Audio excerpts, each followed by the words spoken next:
Carol, how you doing? I'm well. How are you doing? Doing good. I'm so excited tonight, man. Man, this is going to be a great interview. We have one of the most famous families from the Kencot Church. Tonight we have Dale, Renee, Sefton, and Rosa Brown. I'm so excited for this interview. How about you, Carol? Trust me, this one is gonna be hilarious, I'm sure. Yes, yes, it Fun, sure fun, is. fun. Yes, yes, Fun yes. can done. Let's be Yeah. serious. Serious. Let's start our first question with Sefton, and then everybody can answer after. Sefton, what year did you first attend Kencot? 1972. I had just left high school a few months before, and I actually had come to Kingston a few months before. My brother was at Michael. We never knew, well, I never knew anything about Kencot. I could barely spell Kencot. And then my brother who was at Michael. What do you mean could? Like you can spell Kencot now, Daddy? I can. Either C or K. But I know E-N, either K or C, O-T. Yeah. Whichever one you want to use. Okay, sorry. But it's actually, it could be C-O-N-K-O-T or K-E-N. No, Daddy. See, I told you I couldn't spell it. Daddy just yeah, but I came in 1972 with two things in mind. I wanted to go to school. My mother couldn't afford to send me to college. So I knew I had to work and go to college, and Kingston was a better option. So I came to Kingston. I visited almost every church in Kingston until my brother said, who was at Michael, no. Regent Street, Kencot, Harborview, Rollington Town, Shortwood. By the way, Mommy editing everything that he's saying right here. Of course. And I didn't know her before I came to Kencot, actually. But she know what happened in 1972 when you come to Kencot the first time. Eh? She know what happened in 1972 when you got the first time. But you see that's exactly what I'm talking about there. Right. Magic. So when I came, I came to study and to work so that I could set myself through college. And that's what happened. 1972 was when I started. You want to know how I? No. Go on to the question. And then Sister Rosa, what year did you come to Kencot? Long before you were born. 1965. What? When I started high school. The Ardennes. Hey. By the way, we both started high school at the same time. But right. I was at Rossi's. Okay, and so was at the Ardennes. So the year was 1965 for okay. Yes. And that was the year that I came out to started when I was born. To you, Carol. That's the year that you started. Yeah, Mister, hold on. You could have been born in 1965. Yes. So Rosie, share with us what was Kencot like? Because you said you also were in Kingston studying. What was Kencot like in the mid 60s and on? Before pre-Sefton? Okay. That's a very difficult question because as I mentioned to you guys earlier, my memory is not so good. So that is like more than half a century. So you know the challenge. Mm-hmm. But I am from Woodford, St. Andrew. So I came to go to Ardennes. I was living somewhere in the Kencot, Vilcon Crescent. I would call it in the Kencot outskirts. Yes. So Kencot was the closest church. I was living with my granduncle and his wife, and they were Church of God. But being from an Adventist home, they sought to find the closest church in the community that I could attend. So I came to Kencot. Didn't know didn't know anybody for that matter. But then it was pretty easy to get involved, being involved in young people's activities, and I joined the Pathfinder Club and so on. So kind of got to know people, went to camps and so on and so forth. But it was like, you know, I heard some guys say the other day that Kencot are two sets of people. When you get to the gate, one set go to the left. Well, I was in the set that went to the right. So, but when we were at church, I had still quite a few friends. And people like Rosa Gray, and she was on the right down the road, and the Williamsons were on the right down the road as well. So we used to walk together sometimes. Yeah. Renee, do you remember your earliest time that your earliest experience at Kencot? My earliest memories at Kencot? Yes. Hi. I just remember playing. I remember playing in the churchyard. I don't know if this is my earliest memory, but maybe my earliest conscious memory that I can date is probably Missing Pieces. What Tell us a little- Missing Pieces was the children's what is it again? Musical production that we had done for it was for church building. Right. It was a church building fund effort. I was 6 at the time, and I remember rehearsing and going through. I remember learning the choreography and all that good stuff. And I remember playing in the churchyard with Shane Wiles. Dale, same question for you. I wish you all the best, Dale. Go on. When you ask your name, me laugh because Dale, when you ask your name, when you ask your name, I said to myself, me don't even remember last week. Unless I want me to try to remember what happened in my. Okay, you know what I remember? Okay, so I started going to Kencot in 1977.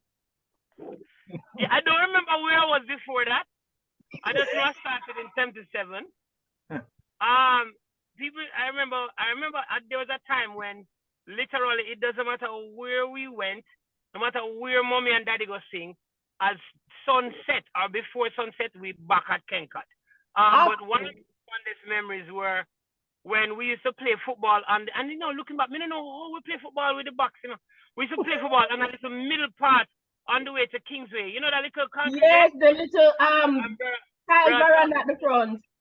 Yes, and Brother Tomlinson and Brother Rodney said, don't play football. And I remember like it was yesterday. I was 7 years old. And me and Rennie Thompson. And Mark Burgess and Neil Martin. And we were ready to go play football. And he said, don't play. And we're never going to AY. And then take the box and dash it away. And we take little piece. I shouldn't tell a story on the next thing. Anybody go remember. But I remember we took small pebbles and we put them into people. You know, where you put valve cover.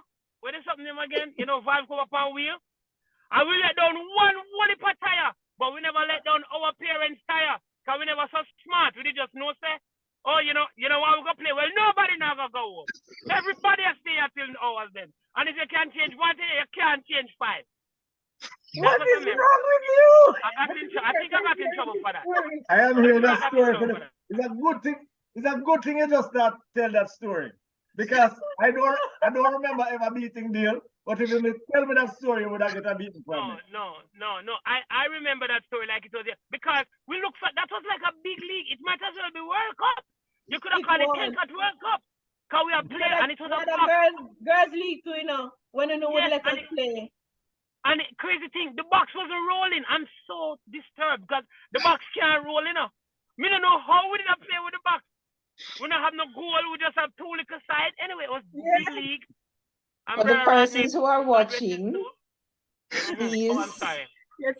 especially the young people, do not try this today because your parents most likely will work it out. Yes, no, you know and what? our laws have changed. Yes. So don't be do careful. anything. Do not do anything I may or may say I did at Kencot, please. To the children, please don't do that, please. I am begging you. Don't try that at home. That is one of my. Yes. I remember when the new church, the present church was being built, we used to play hide and seek. So it was under construction and there were so many places to hide. It was the best thing ever. We used to play hide and seek on Saturday nights. Yep. We used to hide in barrels and in some places that it was just crazy. Fun. I remember when we had get bus come here that try to get tamarind from the same tamarind tree. You remember that? I Yeah, man. remember. And pastor, he's a pastor now. When never again, Daddy? Pastor Ian Grant. Yeah, Ian you know, Grant. so me did bex with a man for about 25 years. I mean, never know why me bex with him, you know, come me didn't like him, but me didn't like him after the fact. But then I say, me shouldn't like him because the man bust me head, but he never bust it purposely. So, me forgive him now, me forgive him now. But that was a good memory. He was hitting that tamarind in the tree. And they No, was let me tell you what happened. So what used to happen was, them used to get tamarind, you have to throw the stone in the tree, so the tamarind, the red tamarind drop. But through me, let me see properly, my mother will be so embarrassed. Because in my mind, I thought that I needed to get to the tamarinds before any other child did. My intention was to move briskly towards the tamarind before anyone else. Oh. Upon arrival to the first set of tamarinds, I felt a cold chill and I heard a boom. And I was like, what is that sound? And I noticed a piece of rock on my right and a piece of rock on my left. Then I looked up and I saw 100 people running towards me. Like, why would I live? Me don't have tamarind already. Then me feel a little warm blood run down from my cheek. And then I realized that my head was on my ball out. Ah! Ah! That's what I remember. And you know what else I remember? I remember that I never get one tamarind a day. Not one. Neither the sweet one nor the sour one. I didn't get not one. I probably that's why I made it back to him that day, because I didn't even get a tamarind a day. I can imagine. Thank God for forgiveness, though. Yes, yes, yes. Amen. So, Sefton, when you came to Kencot, do you remember who was the pastor at that time in 72? I think Watch it was mommy, I got tell him. Watch mommy, I got tell White. him. Mommy, tell him. No. I don't know. I think it was Pastor White. I don't know. I think it was Pastor White in 1972. Thereabout, and then it was Pastor Ware. I hardly remember them. When was Pastor Douglas there? I don't know. Pastor Douglas came It is. In the 80s. afterwards. Yeah. Pastor Douglas came afterwards. It's easier for me to tell you the pastor up to a little point, up to Dale and Renee's time. Pastor White, Pastor Ware, Pastor Douglas. And was it Palmer? Mm-hmm. The other pastor named Pastor Palmer. Yes. Yeah, but I hardly remember them in sequence. I think Pastor White was first. So, I don't remember the others in sequence, but I know Pastor White was the first pastor I met. we really enjoyed Dale's story a while ago, Sefton, but could you tell us of a highlight that happened at Kencot, something similar to what Dale experienced? You've been there for a while and you've been through a lot. Just share a story or something, an experience that you had that stood out. Wow. Well, the experience that I can remember vividly that lasts for me until now, let me share with you. You know the reason why we are here in this group like this? I had a friend that I didn't know was a member of Kencot. His name is Andel Bailey. He was a head boy. He was a head boy for Rossi's when I was in school. And I came to Kencot and I just saw him. And he was surprised when he saw me. What are you doing here? I said, I'm working at Banana Board, gotta go to school. And then he said, you know, there's a young girl who works at Banana Board also. I said, what's her name? And he said, her name is Claudette Nelson. And then I searched the entire churchyard after AY just to find this girl. After MV. After MV. Right. That's Missionary Volunteers for those who are watching and have no idea what MV is. And we didn't find her. Mommy, where were you? I don't know. I wasn't looking for him. She did AY. Yeah. She did gone to AY. She did gone to Right. AY. And actually, I went to work the following Monday morning, and I said I must find this girl, whoever she is, because Andel was so excited about this girl. So I went to work, and something happened on the road outside at Banana Board, because I knew Andela told me that she worked there also. So when I went to work, I wasn't looking for her at work as such, but something exciting was going on under the gate. There was a strike going on. BITU folks were out there marching on the road. I've never seen a strike in my life. They don't have strikes in Lucy. So I wanted to get out to find out what was this excitement going out on the main road in Kingston. Remember, just come Kingston. And after the march and stuff was finished and the whole excitement, I walked back inside and realized that a whole lot of people were standing on a staircase. I saw 3 girls. And I just explored all 3. And I turned. Huh? Yes, I just turned to the young lady and said, I just turned to the young lady and said, you must be Claudette Nelson. Aye. Hallelujah! And she turned and she said, you must be Sefton Brown. Aye. Hey! Yeah. And Yes! and then after I said that, we made arrangement to have lunch in the canteen the same day. It was like a date, but not a date. Aye. Because I never said no other words to her. So we started having lunch together in the canteen. So this all started from my first visit at Kencot. And the rest is history. That's what we're talking about now. That is so cool, man. Thanks for sharing that. Sefton, there was a story that you told us a couple of months ago. I don't know if you could remember something about jumping the wall behind Kingsway. Oh, yeah, I need that story. We used to play football on Sunday mornings. And Milton, Tony, a whole lot of us young guys. And Tony always play with us.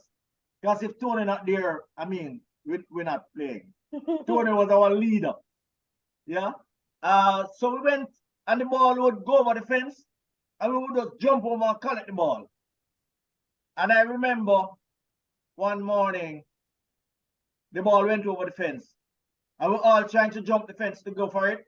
And Tony reached halfway up the fence and come back down. Remember, if you don't jump the fence to go for the ball, you have to go back to the front gate, walk all the way up to the top of Prairie Road, and come down and go pick up the ball. Tony stopped, climbed down the fence, walked back to the fence out to the road, and we all follow him. And he said, Tony, what are you going on? I mean, why? He said, can you imagine if Major Slush would come here now and see me climbing a fence like that? And that in itself put a discipline in us guys. So we need to be on top of our game. And that lasts with all of us. If you ask Milton about it, he will tell you the same thing. Just because Tony started climbing the wall and came back down, he stopped climbing, came back down. It just taught us a lesson named respect, a lesson named self-control, and a lesson named proper responsibility. That's what that taught us at that particular time. So did you jump the fence after that day, or that was it? Nobody did jump fence after Never jump it again. I jumped stadium fence though. But I never jumped Kencot fence again. Was that the year when Pele came to Jamaica? No, it was the year when Socrates, who played for what's Socrates' team name in Brazil now? Don't remember the name of his team, but Socrates was came to Jamaica that time. No, there are 2 Socrates. Oh, One is a footballer and one is a philosopher. Not the philosopher, the captain of that team. No, the other one read books and explain things to people like myself. Hold on, Nesta. All right, Rennie, I bet you don't remember that story. Same Kencot. You see what you say Uncle Tony did? One time we went on a church outing, and Rennie never remember this. And we were assigned as lifeguard. Rennie Brown, Martin Same, myself, a couple other were pathfinders. And we went to James Bond Beach. I'll never forget it. And we were supposed to swim around the perimeter to kind of see where we were not to go or to go. So each of us were swimming, and you say, Uncle Tony, go up and stop and just come back down. All right. So we're in the water now. And Renee goes, and we just see she go out and stop.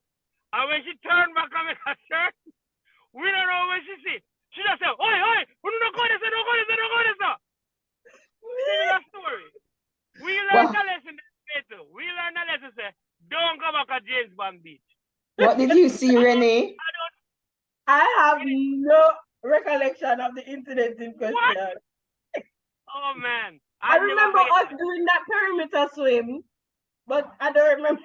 You don't Yes, remember why man. you're Yes, back. I we don't don't know know why where I this said is. that. I don't know what type of I don't know what type of Maybe it animal was a we go in the jellyfish water. or something. I'm not sure. We don't know what you see, but I mean also whenever you see it, you go out, you stop, and Martin say, Renee, stop.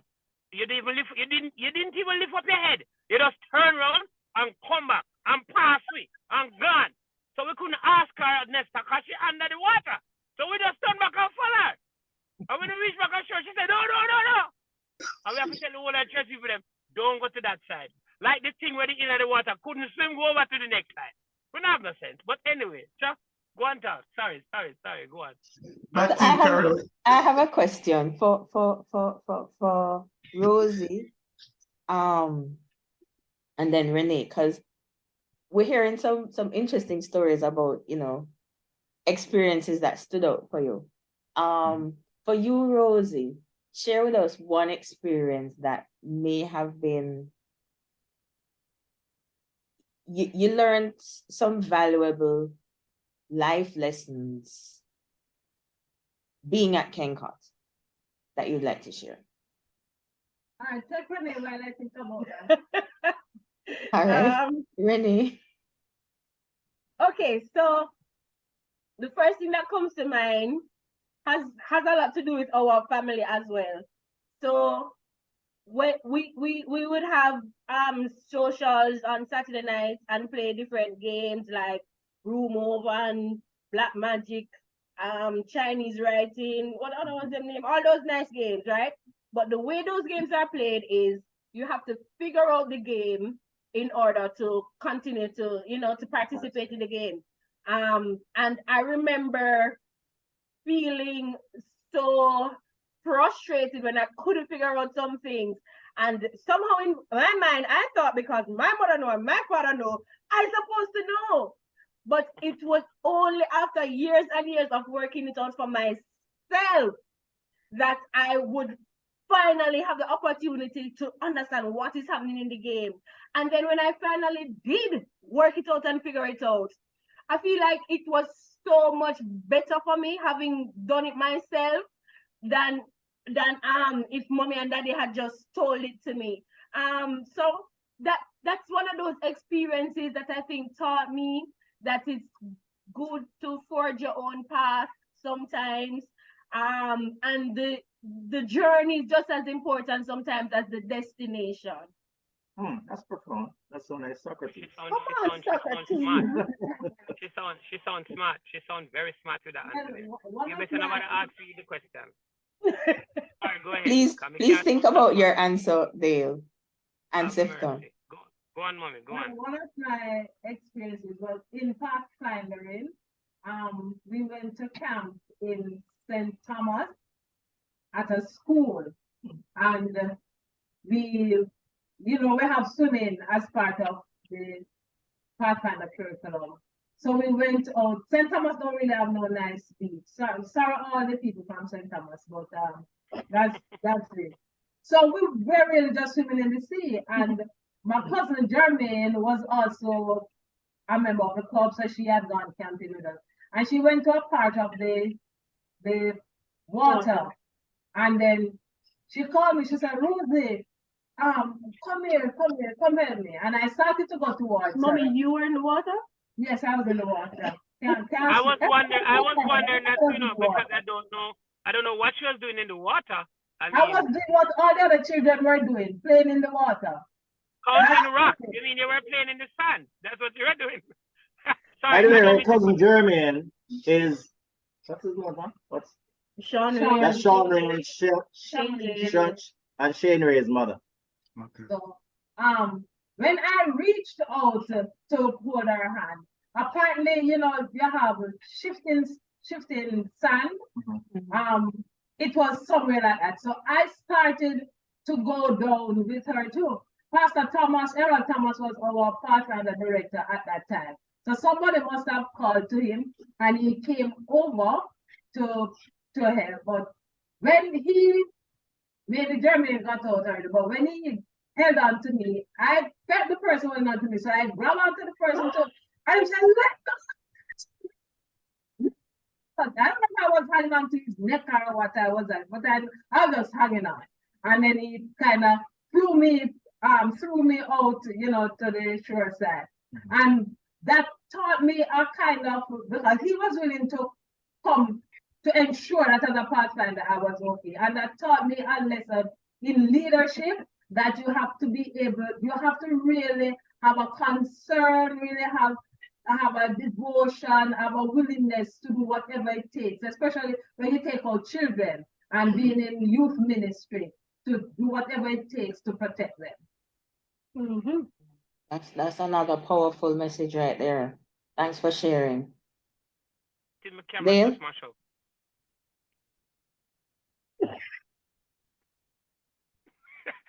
You can hear me? I'm fight. All right. No, okay. So seriously,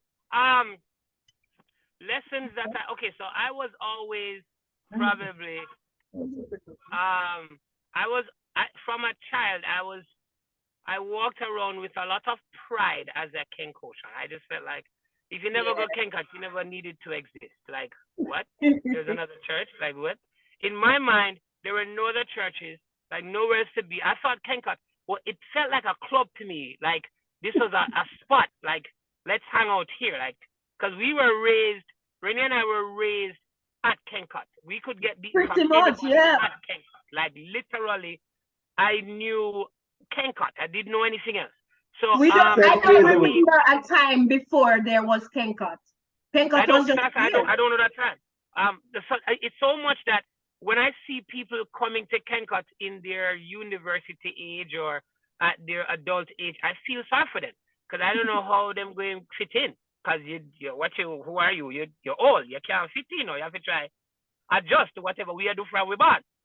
But I think for me, one of the most things that stuck with me as a child or even as an adult was when I moved from Jamaica and I was able to visit other countries or other states. And one of the things that got me into specific I would say favors. Let me say I was granted favor or just grace was somebody saying, wait, you used to go to Kencot? And I said, what? Ask me again. Yes, I am a Kencotian. And it was almost a guarantee. It doesn't matter. It could be the simplest thing. And it told me that at the end of the day, no matter where you go, if you stand firm, if the foundation that you're coming from is solid, then no matter where you go in the world, that foundation will have its own weight. And that was the message for me. So when I traveled, I was able to still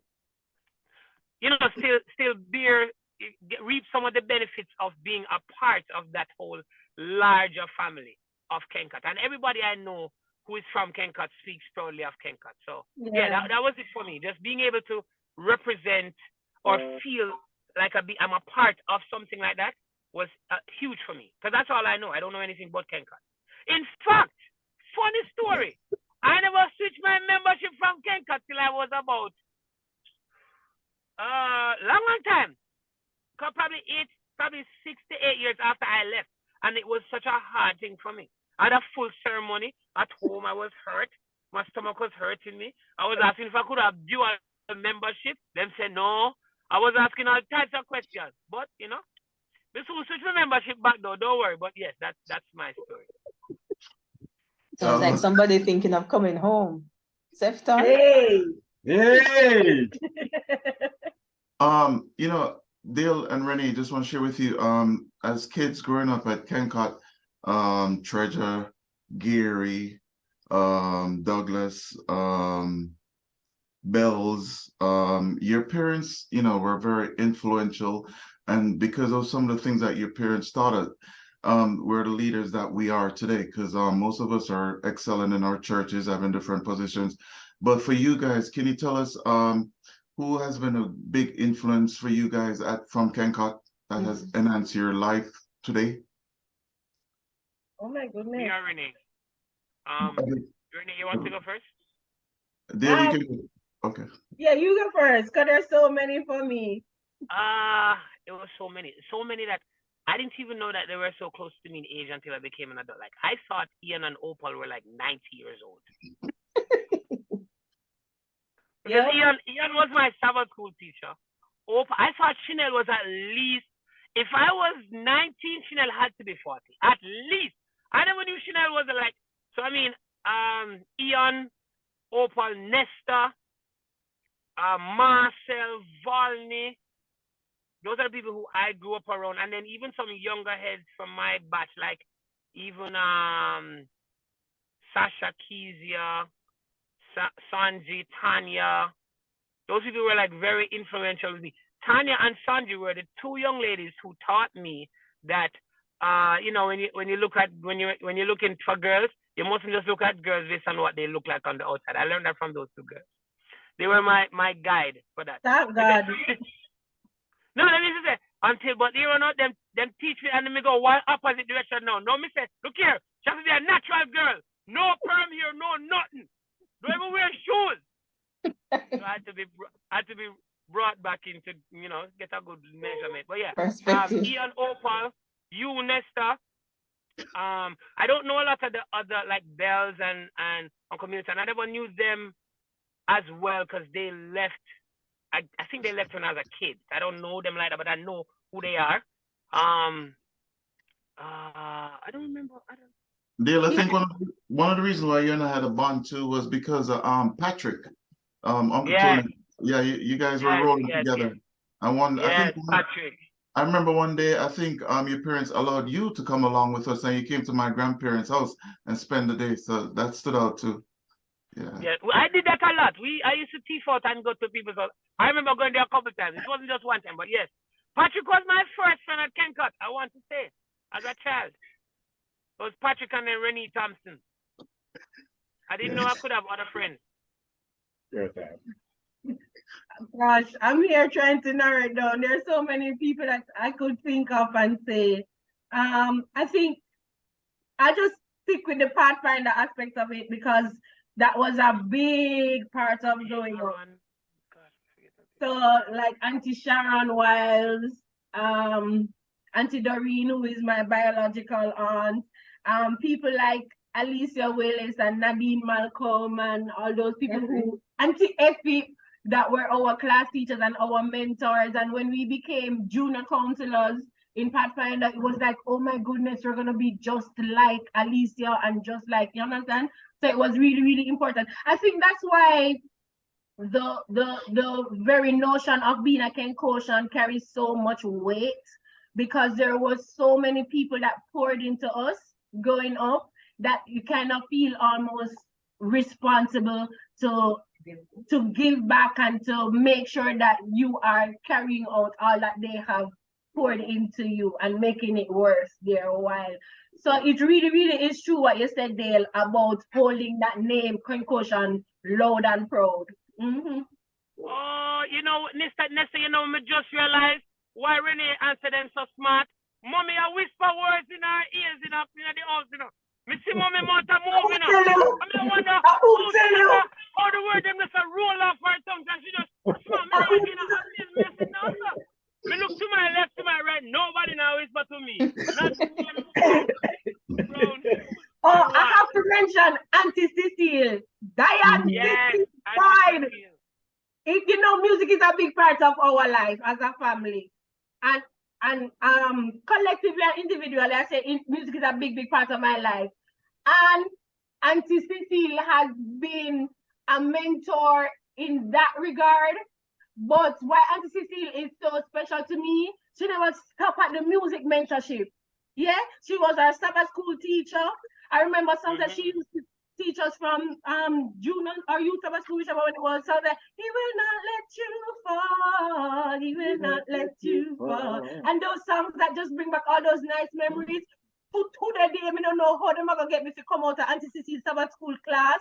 She's just that and more, you know. So she is really, really, I think, a big part of my I forget the question you asked, but you know what I'm saying. Thanks. Made an indelible impression on you.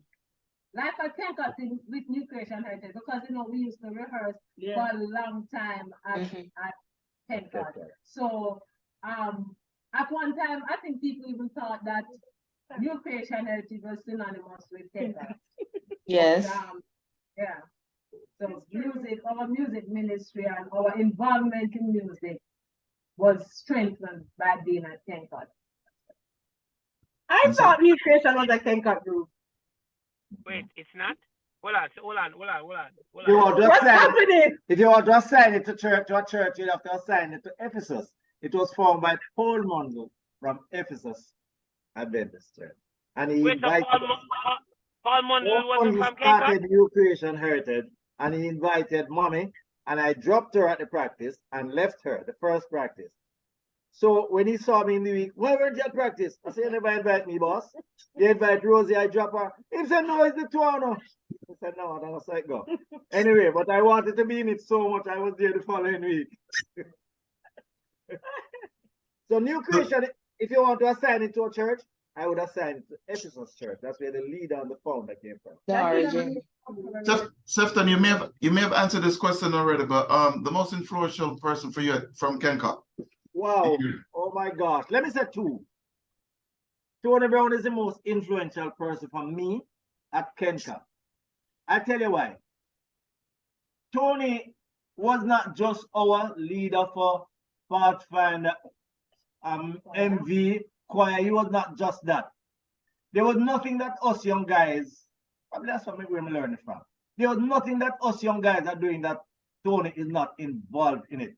I remember we went back to church one Sabbath afternoon and we never had an AY program. And Tony called me. Tony said, come, sit down, come. And somebody else, don't remember, but I remember him calling and say, we have to go to a program now. He said, somebody said, what kind of program? He said, just come. And then we just, I don't know, a program just happened like it has been planned for months. But that's Tony. I learned that from Tony to be creative and to do things out from the top of your head and then make sense. And to think Out of the on box the spot. and think on the spot. Yeah. Let me tell you who influenced me again. And you'll be surprised about this one. There's a level of unity that we had at Kencot as guys. Eugene Pitt. I remember Pastor Thomas took us on a cycle trip from Kencot to St. Thomas. I never owned a bicycle. I never had a bicycle. But Tony lent me a bicycle. Can't talk where I get it from, but he lent me a bicycle. And bicycle never had no brake. I don't know if you guys know when you're going out to near to Yallas, there's a steep slope going down. When I was going down the slope, I was about to go down the slope. No, Eugene had a 10-speed bicycle. Yeah, I remember that. This little bicycle that Tony led me never had no brake. And when I was ready to go down the hill, Eugene stopped and said, Sefton, you ride my bicycle. Let me ride this one because I don't think you can make it down the hill. And can I tell you, when I was riding down the hill, I thought the hill was a straight thing going down. When I got to the bottom of the hill, I remember I recognized there was a sharp turn. If I never had Eugene's bicycle, I would have gone straight over into the gully. And I said, this young man, I never asked him, but he was a rider. I mean, I could ride, but I was not a rider. And Eugene came off of his bicycle and handed it over to me and said he will ride the other bicycle because he With will no brake. with no brake because he will know better how to manage it. And can I tell you, when we lost Eugene, I can say this. There were a lot of people never wanted to write Eugene's history and eulogy. And his mom asked me to write it. And it was the amount of things that I could say about Eugene. I could write a book about Eugene Pitt. So Eugene was a very influential person for me. And that's powerful. Thank you for sharing, Carol. Oh, Yeah, so I want to kind of switch gears now and talk about well, you touched on it a little bit, the music part of I mean we can't talk to the Browns and not talk about your music ministry. I remember when Dale and Renee were pretty small, and for some reason I ended up traveling with Rosie, with the family.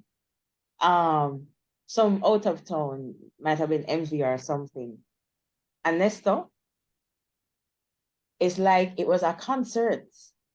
It was just from one song to the other for the whole week, you know, and everybody was singing either a line or a verse, or, you know, it was just really in interesting. retrospect, we're sorry. But I just want to apologize to that family from now. Sorry, go ahead. But your music ministry, I mean, you've touched so many people's lives with your music. And sometimes we focus on persons outside, but I wonder if you could share with me. I know, Renee, you mentioned one of the songs that you had learned from Auntie Cecile, but in all of the singing and all of the songs that you have sung, could you share with us one song that has really made an impression on you individually? Mommy, you talk. Okay, well, before I get to that, I want to mention, I think the first song that they wrote, he probably was about four. about 4 years old, yeah, and we were going, taking him to school, and we normally give him the vitamin tablets when we're going in the car. And Right. what is that? I know the tune. Na na na na na na na na na na. Please for my vitamin tablet. I'm a non-Muslim, come on, vitamin tablet. Please for my vitamin tablet. We're gonna write that song tomorrow. We're gonna rewrite that tomorrow. Don't worry yourself. Sing the tune again. He was at basic school. Basic. And that was his way of asking for his vitamin tablet. Right. Okay, Yeah. now sing the tune again for me, So please. that was- Be serious. Na na na na na na na na na na. Please for my vitamin tablet. Na na na na na na na na na na. Please for my vitamin tablet. See, from then he was a composer, big Yeah, talent. there. And it could have been like about 3 or 4. Mhm. So for me, one song is a pretty recent song, but it's from New Creation Heritage. He'll do it again. And it just reminds me that no matter what we are going through, as long as we remember what God has done for us in the past, we can feel confident that He is able and is capable of doing it again and again. All right. Stand here together as a family. We join hands together. Who's here this day? Let's sing praises to the Father above. We sang that too. Yeah. Mhm. How much Yeah. time And then we there's know? Daddy's song. Welcome to the family Family of of God. God. Welcome to the family and feed upon His word. With the mother, the father, the son, the daughter, sister, and mother. Welcome to the family. It's a family of God. Hey, look here, now. Me I try. Hold on, me I try harmonize, but you know Zoom delay. Me I try see if we can delay if we can't catch the timing.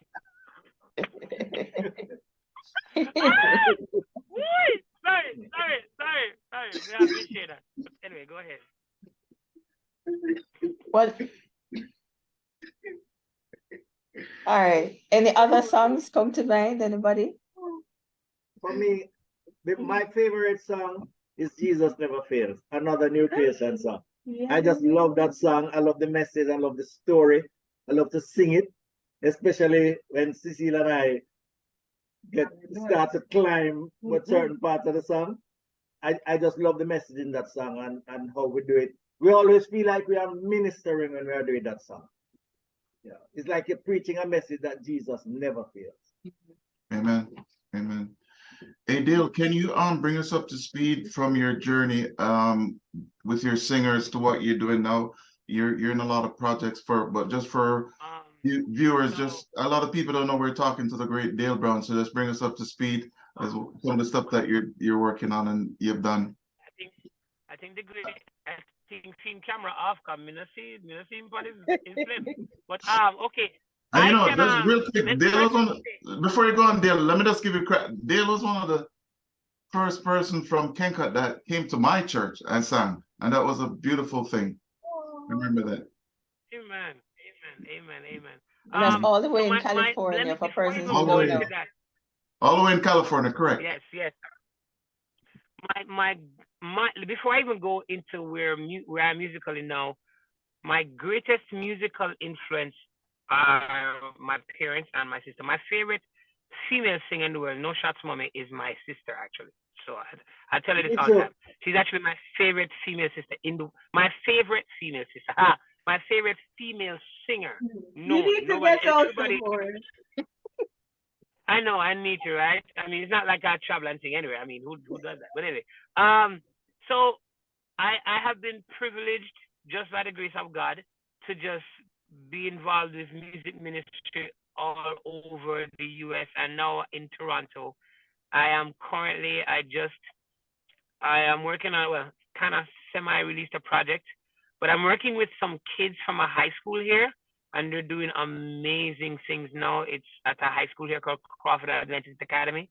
That's one of my greatest passions right now, just kind of pouring back into young people and watching them grow. This is a very critical year because I've been teaching at the school since 2019. So all the kids who I started with in my first year are graduating this year. So all they know from music in high school has been me. So it's been a very emotional journey for them. But for me with music, I'm still writing music. I actually did not know I write as a na na na na na na na na na na na prayer by my vitamin top. But I will. I promise you, I will be doing something with that. What am I doing? I mean, that's it. I still write music all the time. I am not necessarily I'm not as into it as much as I was before. I think more for me now, I'm more involved in teaching and just helping younger artists Pouring and in. younger musicians in the Adventist circuit specifically, kind of just get an understanding of what the industry is like. That's where my passion lies now, more than even me as an artist. But yeah. And just to add to that, so some of the persons who have passed through your hands, Dale, certainly at Crawford, include Opal's girls and Chanel's daughter. Yes. Am I correct? Yeah. Chanel. And now I currently Opal's. teach. Go Yeah. ahead. So Opal's oldest daughter, Leanne, who is a Kencot by extension, she's at Oakwood now. She's doing an amazing job at Oakwood. Her other daughter, Lauren, they actually don't even do choir, they do band. But every day, and I hope Lauren don't get in trouble for this, every day Lauren will sneak out of her band class and say she's going to the bathroom and sneak into my soprano line. When I say every day, I mean every single day. And when band is done, she leaves immediately and she comes to get at least 3 minutes of choir. She's one of my band choir volunteers. She sings everywhere with me. Zaire, who is Chanel's daughter, she just started with me this year. She's in grade 9, so she just started high school. She's an amazing vocalist as well. She sings alto, she sings tenor, confident. She's also in band, but she comes over every now and then. So yes, they have been influenced by the music ministry as well. And Leanne sings in the university choir at Oakwood, right? She does. She sings in the university choir. She sings in the Aeolians as well. Yeah. Leanne is Renee. If you hear Leanne do something, your head hurts you. Like my head hurt me listening to Leanne. I said, Leanne, just tap in, man. She's amazing. She's amazing, and she's very humble, very humble. But yes, she's the Gilbert. For those who are listening, she's the child of Ian and Opal Gilbert, and she's Kencot by extension. She knows that too. So she owns us. She claims us. But she was born here. She's not by extension. She's actually, remember, she was born. She's a born Kencot. Dale has been mentoring what were you saying, Renee? musicians at Kencot for the longest while. Oh, you not hear me? Sorry. I was feeding you, Dale. I was saying that they have been mentoring young musicians, Yes. young singers. I think for the youngest one. I JDT. remember JDT. JDT. Yeah. Jesus Declares Truth. Mhm. Those were 5. How old were those boys at the time, Dale? Maybe like Early It's so teens. crazy because those boys, not they even even couldn't have teens. been too old because they entered No. JCDC children's Children. Okay. gospel. Yeah, They they won were twice, like and they about won it 11, once, and 11 and second 12. once. They 11 and won it the 12. first time. They won it the first time, and the second year the judges came to me and said, "You boys won it again, but we have to make it fair for the other kids." Wow. They literally just like that. And I went to them and I was like, "What do you guys think?" They said, "It's all right. We know. So I mean, yeah, and those boys. So almost, I think probably 1 or 2 are not in music right now, but some of them are still not necessarily. They're still impacted by the music. They just hit me up every now and then. Some are in producing, some are still artists, not necessarily in the church, but we still pray for them. There's still hope. They're alive, so we still pray for them. But yes, I remember those young people as well. And I used to do it at school too. Even my college days, I used to teach like younger groups. But that's because of Daddy. Daddy was teaching us from what group that name again? With Lauren and Adventurers. but Daddy make her wear the grey pants and the pink shirt and the grey tie. I'll That never was forget. bomb. No, the burgundy tie. It No, was that grey was- Oh pants, no! pink shirt, It's a and great grey tie. tie. Great tie. With the grape and Yeah. Yes, I'm still traumatized by that outfit. Yeah. It's Carol. It's kind of a it's kind of a, I don't know how to say it now because it come from Rose's brown and from my brown because my daddy was a musician. That's how my daddy met my mommy. He used to play music, and my mommy told me that, but he wasn't. None of them were Adventists, so he used to play and keep dance, and my mother was a dancer. So she danced at one of his dance, and they met, and the rest of it is history. But it's really ingrained in the bloodline. Yeah. So I just posted in the chat that I may have to step away. My son's birthday is today. Yeah. But well, his birthday was last week, but his birthday party is happening right now. Oh! The mommy and daddy them say in birthday. I'm like, you have another son? What's going on? No. No, they're all inside. They've been texting me because they're trying to cut the cake and stuff like that. But I love you guys. I appreciate you guys. Pray for me, vitamin tablet. Peace and love. Dale, before you go, Dale, do me 1 minute. One of the things that we're trying to do with this conversation is Kencot has different generation, and so for you, before you leave, what would you say to those that are no longer in the church walking with us? I wanted to ask that question. Yes. This is, if you could just share that. Your generation, there's some folks who used to go to Kencot, they're not going to church anymore. How would you reach out to them, encourage them, and from your standpoint before you run off? What have you been doing? Yeah. So for me, it's always about being as real as possible. I think one of the things that, and it's no shots to Kencot, I think culturally, I just think that we weren't always very real. So when a lot of people saw real, they're like, oh, so I'm gonna have to do this. Like I never knew you never had to go to church on Sabbath. I was like, what do you mean? What else do you do on a Saturday? Like you have to go. Like what else do you do, right? So it's just being in this space now where I can see them and they're doing other things, and I'm like, so you've tried it, you've seen it, you've done it, you understand what it's like. You have to now go back to your roots and kind of get an understanding of what impact that had on your life. Because all of these people, more often than not, their experiences and what they speak of from those times has been positive. It's nothing negative per se, right? So for me, it's just to encourage them to listen. You're alive, you're above ground another day. Try to get back on that road, get back on that journey with God. If it's not, if you don't go back to Kencot Church, develop a relationship with God. Start there, because at the end of the day, that's what you need, the relationship with God. Hopefully you will come back to the fold, but if you can start with that relationship, we can start with. That's always my advice to young people my age. Well, I'm not young people anymore, but young people, people my age, comma, people older than me, comma, etc., etc. Yeah, Thank you That's very solid. much. Thank you, Yeah, man. Dale. Thank you for joining us. I appreciate you. Yeah, man. Bye, guys. I'll see you guys Bye later. bye.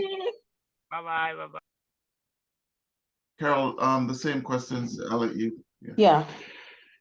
Because there are a lot of missing pieces. We can identify, you know, so many persons who are missing who, for whatever reason, are just unattached. Not just for Kencot, but other church on a whole. You're going to say I'll go first. I can go first. You want me to go first? Sure. I think it would. I think my message to anyone, predominantly from Kencot now, you have been walking with the Lord, and for whatever reason, you decide that you don't want to continue that walk. I think we were all created for a purpose.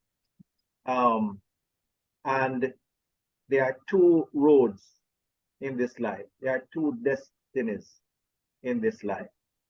And regardless of what we do, when and how, we are going to end up at one of those destinations. Now, I think it would have been such a waste for you to have been born in this world, serve the Lord for a time, and choose to allow temporal things that are only going to last for a time to distract you so much that you would have chosen not to give God a second chance to impact your life, so that the real thing that you were born for could come to pass. All of us were born to worship something. All of us were born to serve God and to serve our fellow men. So we serve God through our fellow men. And I don't know that anybody would have wanted a wasted life. So I just want to use this medium to encourage my colleagues and my friends. Do not waste your life, because anything outside of God would have been a wasted life at the end of the day. Amen. Thank you. I can go. Yeah. Some persons might feel that you know, I'm too far gone, or it doesn't make sense, or what people gonna say, or will God even accept it back? Yeah, want me back. But we are never, my encouragement would be for individuals to realize that we are never gone that far that we cannot come back. There is always an opportunity to come back to God. So once we recognize the fact that God is waiting, his arms are extended, then we can confidently come back to where we were, because we will never ever reject anyone. That's powerful. You know, it's so funny. I really am a product of these two lovely people here, because they basically said what I have in my mind from you asked the question. There's one thing that I tell my friends that are no longer attending church. Everything that we're doing here is, like Daddy said, temporary. And there's a phrase I always use: only what you do for Christ is going to last. Only what you do for Christ will last. So you can do this, that, the other, the third, but only what you do for Christ is going to last. I tell that to young people now, not a lot, I would say, maybe, but there are young people that would come to me from time to time and say, Auntie, but I want to go and so on, so I want to do this and that. And I said, but will it last? What's your objective? Is it gonna last? Let's think long term. Where are you headed with this? Right? So that's one thing that I usually say. And I know for a lot of my friends, they want to come back, but they worry about what people are going to say and think. And so what I try my best to encourage them with is that it doesn't really matter at the end of the day, because like Dale said, it's your relationship with God that matters. And the other phrase that I usually use, product, is you cannot out-sin God's grace. So it doesn't really matter what you've been doing for how many years. Come back. That's it. If you want to come back, come back. There's nothing really stopping you. That's basically it for me. Thank you so Those much. are some sermons right there, Nesto. That's powerful, very powerful. And those of you guys who are listening, we're having, homecoming coming up. So if you want to meet and greet some of us, just set that date aside on the second Sabbath in July at the Kencot Seventh Adventist Church. Rosie Brown, Stefan, Renee, Dale, this has been tremendous. I was laughing and just having a good time. This was the best. I think this one is we've done. This is our 7th episode, and this is up top. It's very good. Appreciate you guys coming on and just entertaining us and giving us a reflection of your time at Kencot. And just I thank you so much for joining us. I'll turn it over to Carol for closing comments. Yeah, I just wanted to add to that to say, your family has been for many of us a model family. You all have been. I mean, from I don't remember how young, but I used to recognize that. But Rosie into netball, Sefton into netball too. It's like everything is just integrated and everybody just integrated. It's a unit. It's really, you see the unison among them. I mean, the humor, everybody into the humor. The music, the friends, everybody, all the friends of Dale and Renee, they know that they can easily relate to Sefton and Rosie because just of their demeanor. And we just, on behalf of so many of us, we just want to say we appreciate you as a family. And Dale used that term earlier. You've kept it real. We know that like other families, you've had your ups and downs, your challenges. Yeah. But you still have kept it real, and we thank you. May I just respond to say that it was an absolute pleasure to share on this platform, and I am happy that you invited us. Not many times over the last recent years we have gotten a chance, the 4 of us, to kind of limelight this. And you guys have given us the opportunity, and we really appreciate it. Thank you so much. Thank you guys so much. Appreciate it. Just want to let you know that there are upcoming episode that will be coming up. We'll be working on that, but we appreciate the Brown family so much for joining us. This was the best. Sorry that we kept you so long, but this was a lot of fun, and may God bless you guys. Appreciate you guys. Thank you. Thank you.